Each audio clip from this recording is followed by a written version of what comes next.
Sir कहते मु विद्याधर महांती चोरदा ग्राम कमिटर सभापति।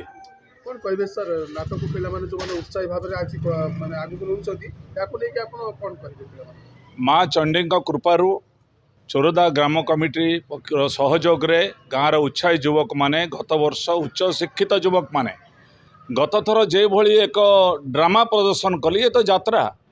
ये उच्च शिक्षित युवक माने समाज रे सांस्कृतिक परंपरा रे आगू आसवा कथा आमर गत वर्ष 50 वर्षर आम गाँव ये ड्रामा ए संस्कृति परंपरा को बजाई रखापी गत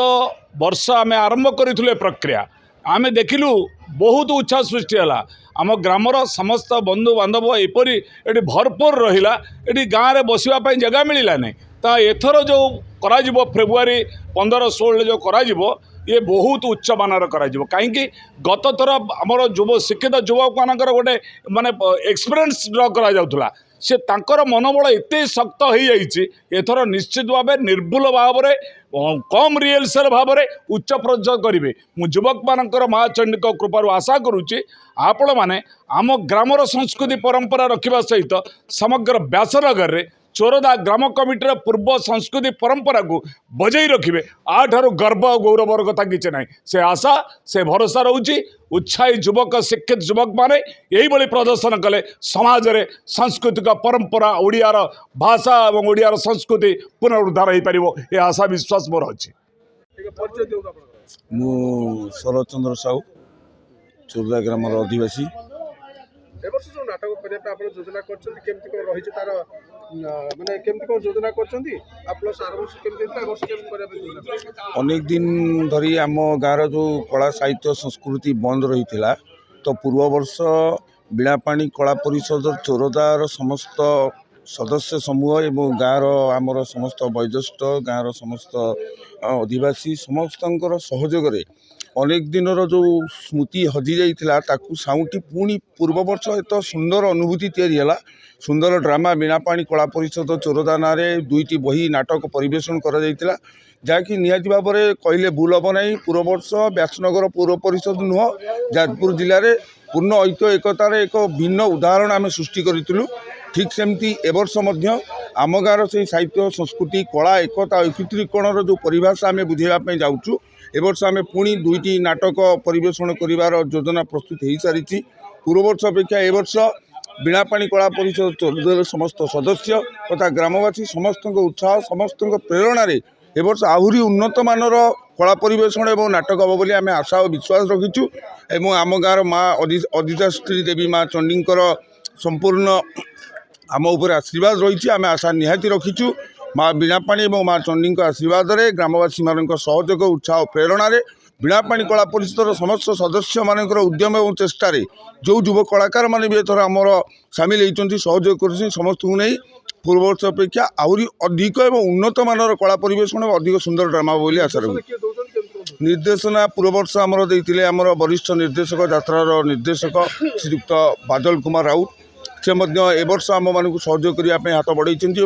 निर्देशन आम थर दुईटी नाटक करने जाऊँ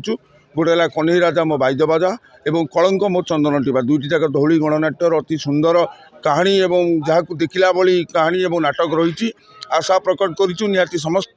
कलाकार बीणापाणी कला परिषद चोरदार समस्त चेष्टा समस्त अनुभूति निहाती और निश्चित भाव में एवर्ष आहरी अधिक उन्नत सफलता आनीदेव। रवि नारायण पुआड़ संपादक चोरदा विलेज कमिटी चौदह गाँव तरफ जो नाटक आयोजन करते उत्साह कौन कहे चोरदा ग्राम कमिटी तरफ आयोजन करा आसंता सरस्वती पूजा अवसर में 16 तारिख और 17 तारिख 2 दिन बीणापाणी कला परिषद चोरदा ग्राम युवक मान नहीं 2 गोटी नाटक मचस्थ हम एठारे बादल राउत निर्देशन ये नाटक गुड़िक मचस्थ कर संपूर्ण ग्रामवासी मान सहयोग आरंभ हम पूर्व वर्ष जो भाई जो उत्साह थे वर्ष कौन आशा रखी अधिक किसी पूर्व वर्ष अपेक्षा आहरी अधिक टिके करने पे आम आलोचना करूँ किंतु पूर्व वर्ष बहुत बढ़िया होता बहुत दर्शक एठारे देखा मिलता बजार सहर बहुत लोग एठारे जमा होते प्रबल भिड़ होता मु बादल राउत यात्रा निर्देशक କ'ଣ କହିବେ ସାର୍ ଆଜି ଯେଉଁ ପଦକ୍ଷେପ ନେଇଛନ୍ତି ସ୍କ୍ରିପ୍ଟ ପୂଜା ହେଇଛି କେମିତି କ'ଣ ରହିବ ଏ ବର୍ଷର ନାଟକ? ଗତ ବର୍ଷ ଏ ଯେଉଁ ମା ବୀଣାପାଣି କଳା ପରିଷଦ ଚୋରଦାର ଗତ ବର୍ଷ ମୁଁ ନିର୍ଦ୍ଦେଶନା ଦେଇଥିଲି ଏଠି 2ଟି ନାଟକ। ଅବଶ୍ୟ କିଛି ପୁରୁଣା ଆଉ କିଛି ନୂଆ ପିଲା ତା ଦେହରେ ସାମିଲ ହେଇଥିଲେ କିନ୍ତୁ ଅପୂର୍ବ ସଫଳତା ପାଇଥିଲା 2ଟି ଯାକ ନାଟକ। ଏବଂ ଏ ବର୍ଷ ମୁଁ ଯାହା ଆସିକି ଅନୁଭବ କରୁଛି ବା ଦେଖୁଛି ପିଲାମାନଙ୍କ ଭିତରେ ବହୁତ ଉତ୍ସାହ ଉଦ୍ଦୀପନା ଦେଖାଦେଇଛି। ଏମାନେ ପ୍ରସ୍ତୁତ ମଧ୍ୟ ଭଲ ରକମ ହେବେ ବୋଲି ମୁଁ ଆଶା କରୁଛି। ଏ ବର୍ଷ ଆମେ 2ଟି ନାଟକ ଚିନ୍ତା କରୁଛୁ।